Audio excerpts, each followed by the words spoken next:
Good evening, I'm Diane in Hong Kong, and you're watching ViuTV News. Coming up on tonight's show. Chief Executive brushes off public's concern over the co-location arrangement for Guangzhou-Shenzhen-Hong Kong Express Rail Link.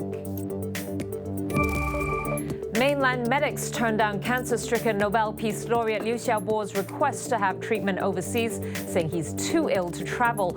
Foreign experts disagree. And Donald Trump hails G20 summit a wonderful success. That's despite alienating the U.S. from the rest of the world on climate change and trade. First up, Chief Executive Carrie Lam says the benefits of the Guangzhou-Shenzhen-Hong Kong Express Rail Link will be hugely undermined if there's no co-location arrangement at the West Kowloon terminus. The arrangement has drawn scrutiny for allowing mainland authorities to enforce mainland laws and regulations in the city. Critics say it will threaten Hong Kong's autonomy. After inspecting an express train at Shek Kong today, Lam stressed that the arrangement will comply with the basic law and details will be revealed soon. The co-location arrangement is for the convenience of passengers, so our legislation over the matter will be centered at facilitating passengers. They can complete the checkups at the station before entering China. So the latest on terminally ill Nobel Peace Laureate Liu Xiaobo. Sources say Liu told foreign doctors he wants to have liver cancer treatment in Germany or America. But mainland experts turned down the request, saying he's too sick to travel abroad. Liu's hospital says it's asked German and American specialists if there are better treatments for Liu after declining his request. But in a joint statement, the foreign medical experts said they believe Liu can be moved safely overseas with appropriate medical evacuation. And they said it must happen as soon as possible. Less than 2 weeks after President Xi Jinping said Hong Kongers need to learn more about the country's history and culture, a top pro-Beijing figure has suggested bringing back mandatory Chinese history lessons instead of bringing in controversial national education. Speaking to local media, Henry Tang, a standing committee member of the Chinese People's Political Consultative Conference, said people's lack of knowledge of the country is due to the removal of mandatory Chinese history lessons at school. Tang said students should be taught everything related to the country's history, including the 1989 Tiananmen Square crackdown. All historical events should be taught in a thorough and unbiased manner. Teachers should list out all the facts to the students because Hong Kongers are able to analyze the details critically and independently. Today marks 2 years since mainland authorities began a massive crackdown on human rights lawyers and legal workers. Here in Hong Kong, a group of lawyers and politicians held a moment of silence for those still being persecuted. On the second anniversary of the 709 crackdown, the China Human Rights Lawyers Concern Group stood in silence for 7 minutes and 9 seconds outside the Court of Final Appeal in Central. Some 320 people were arrested starting from July 9th, 2015, with many reporting that they were tortured. Even the ones who have been released on bail, they're still subject to constant surveillance, constant harassment from the authorities. There's a couple of them who have completely disappeared, and no one even knows whether they're alive or not. So we think it's still an extremely serious situation. And we think it's important to take a strong stance to let the authorities know and let the world know that these lawyers are not forgotten. Hong Kong's largest doctor group has expressed its opposition to the latest government proposal to reform the city's medical watchdog. Under the plan, 4 more lay members would be added to the Medical Council to speed up complaint procedures for patients. The Medical Association surveyed over 2,000 local doctors, and 65% of them are against it. The group said it would only support the bill if the government allowed doctors to select 2 more members into the council. This would mean half of the 32 council members would be chosen by the industry. On the other side of the coin, though, patient groups have voiced their support for the government's reform proposal. In a survey of about 1,200 respondents, 80% of them backed the plan. Now, a week into his new job, Secretary for Housing and Transport Frank Chan visited Sham Shui Po, the city's poorest district. He said it's heartbreaking to see the young generation living in such difficult conditions. It was clearly an emotional moment for Chan as he spoke to those who lived in subdivided flats. He was at a housing forum where many people told him about the difficulties they face and how the waiting time for public homes was just too long. The new minister proposed to ask charity organizations to rent out places at an affordable price to those in need. He added it's his mission to provide safe and hygienic shelters for residents. Overseas now, and well, a consensus on climate change never looked likely at the G20 summit in Hamburg, which has now concluded. US President Donald Trump nevertheless hailed it as a wonderful success. That's after world leaders acknowledged the US decision to withdraw from the Paris climate deal. Patrick Falk reports. Police spray water cannons to disperse the remaining protesters in Hamburg early on Sunday. Saturday's march had been largely peaceful following 2 days of clashes. But matters took a turn here as some hurled bottles and other objects. The summit itself ended on a volatile note.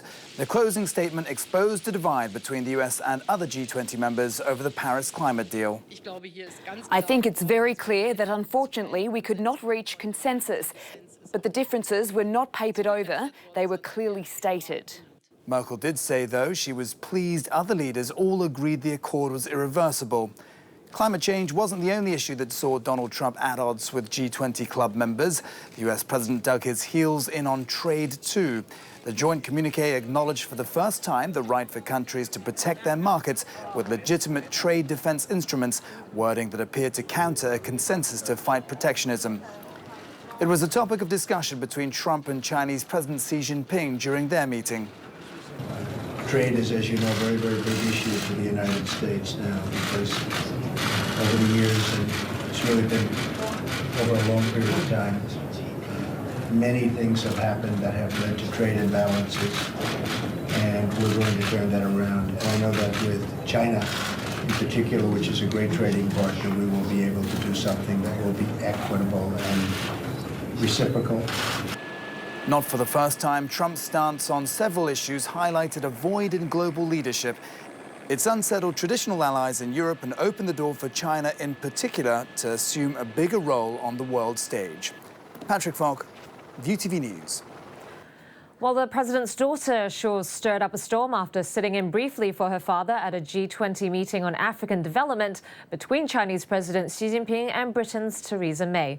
Earlier in the day, Ivanka Trump, who's an advisor to the president, launched a World Bank project at the summit aimed at helping women entrepreneurs in developing economies. After eyebrows were raised over her sitting in for the president, German Chancellor Angela Merkel dismissed the kerfuffle, saying delegations can decide who sits at the table if the president isn't there, pointing out that Ivanka belongs to the US delegation. But that didn't stop the Twitterverse from exploding.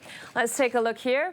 From Inita Gupta, Ivanka won't qualify for White House intern, and she is de facto POTUS. Very disturbing.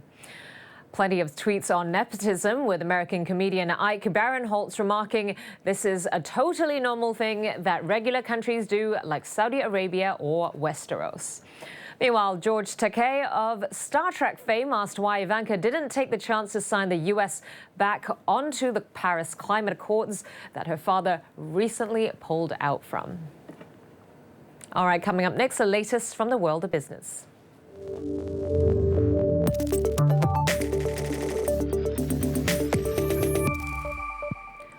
We'll start with a look at some of the economic indicators investors in Asia will be keeping an eye on in the week ahead. On Monday, China releases producer price inflation data for the month of June. May inflation figures ease for a third straight month on tumbling prices of raw materials. That signaled a cooling in economic activity. On Tuesday, the China Association of Automobile Manufacturers rolls out June vehicle sales numbers, coming off of 2 consecutive months of declines.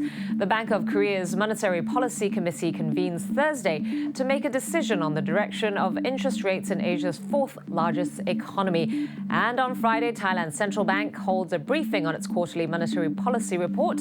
Last week, it raised its 2017 GDP growth forecast to 3.5% from 3.4%. Canada and the European Union will provisionally apply for a free trade pact on September 21st. The decision comes following a meeting between European Commission head Jean-Claude Juncker and Canadian Prime Minister Justin Trudeau on the sidelines of the G20 summit. It paves the way for 90% of the treaty to come into effect. The Comprehensive Economic and Trade Agreement is seen by both sides as a landmark deal for open markets against a protectionist tide. Last-minute disagreement over cheese tariffs and pharmaceutical patents prevented the deal from going ahead earlier. It'll now come into force once all 28 EU member states and parliaments ratify it. Meantime, Donald Trump said he hopes the United States can quickly seal a bilateral trade deal with the UK. That's after meeting with British Prime Minister Theresa May in Hamburg. He told reporters they'd been working on a, quote, very powerful deal and that it would be great for both countries. But actually, Britain can't seal any deal with the US until it leaves the EU in 2019. The UN estimates as much as 1/3 of all food produced for human consumption is lost or wasted before it's eaten. It's what prompted one restaurant in New York to make avoiding waste part of its food concept. Here's Fred Karayama with the story. Diners here are drinking to this, sustainability. This 12-seat restaurant in Brooklyn, New York, epitomizes economy. Hardly anything goes to waste at Michelin-listed Okonomi. Chef and owner Yuji Haraguchi worships mottai nai. That's the Japanese concept of avoiding waste. He procures locally caught fish from his own fish shop.